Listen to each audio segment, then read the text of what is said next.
इंदौर में जन्मी लता मंगेशकर को श्रद्धांजलि अर्पित करते हुए भारतीय डाक विभाग इंदौर द्वारा जीपीओ में एक विशेष आवरण जारी किया गया, जिसका विमोचन कार्यक्रम के मुख्य अतिथि ख्यात शास्त्रीय गायक आचार्य गोकुलोत्सव महाराज द्वारा किया गया।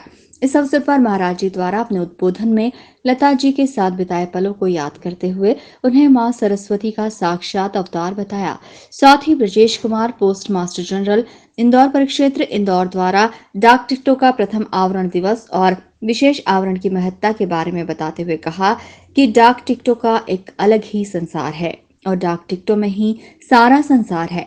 साथ ही उन्होंने डाक टिकटों के माध्यम से जिस भी विषय पर जानकारी हम चाहें वो प्राप्त कर सकते हैं। इसके साथ ही लता मंगेशकर को आदरांजलि स्वरूप इंदौर जीपीओ में एक डाक टिकट प्रदर्शनी लगाई गई।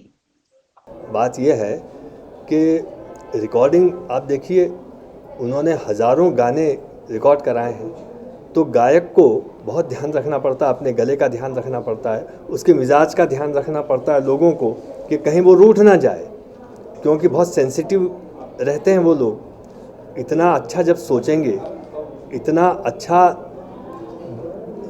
जब वो ध्यान चित्त करके अपने आप को समाहित भीतर करके जब बाहर गाएंगे, तभी तो लोगों को आनंद आएगा, वरना लोगों को आनंद नहीं आएगा। इसलिए इंदौर से कोई नाराज़गी नहीं थी, किंतु उनका फील्ड वर्क वहीं था, उनका कार्यक्षेत्र, उनकी कर्मभूमि वहाँ थी बम्बई में। इतने साधन थे।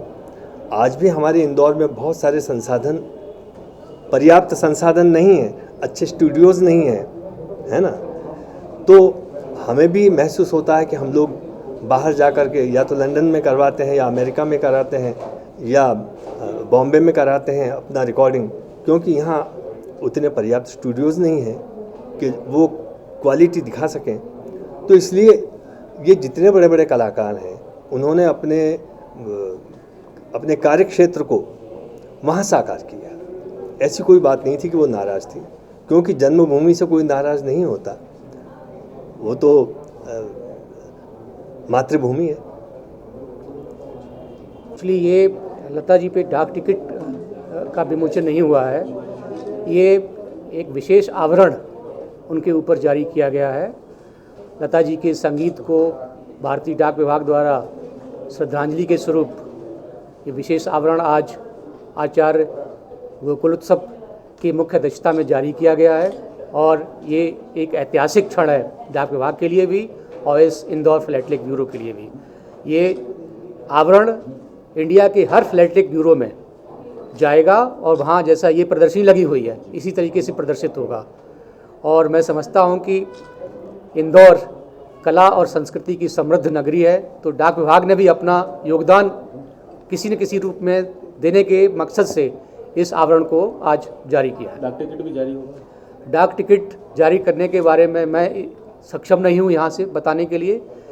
केंद्र सरकार इस पर निर्णय लेगी, लेकिन मुझे उम्मीद है कि निश्चित तौर पर जारी होगा। भारतीय सिनेमा से संबंधित, संगीत से संबंधित और ऐसे भारतीय सिनेमा से संबंधित कलाकार जिन्हें भारत रत्न मिला हुआ है, उनके विशेष आवरण और टिकट के माध्यम से इस प्रदर्शनी में लोगों को दिखाने के लिए हमने इस प्रदर्शनी को लगाया हुआ है। और ये प्रदर्शनी आगामी 7-8 दिन तक चलेगी, और मैं समझता हूँ कि इंदौर के रसिक जन, इंदौर के फिलैटेलिस्ट, इंदौर के डाक टिकट संग्रहकर्ता इस प्रदर्शनी के माध्यम से निश्चित रूप से लाभान्वित होंगे। इस प्रदर्शनी में लता जी सहित फिल्म जगत की भारत रत्न प्राप्त हस्तियां पंडित रविशंकर, पंडित भीमसेन जोशी, MS सुब्बलक्ष्मी, सत्यजीत रे, बिस्मिल्लाह खान तथा दादा साहब फाल्के पुरस्कार प्राप्त हस्तियां, संगीतकारों, गायकों, अदाकारों, भारतीय सिनेमा के 75 वर्ष और 100 वर्ष पर डाक विभाग द्वारा जारी विभिन्न डाक टिकट, प्रथम दिवस आवरण और विशेष आवरण प्रस्तुत किए गए।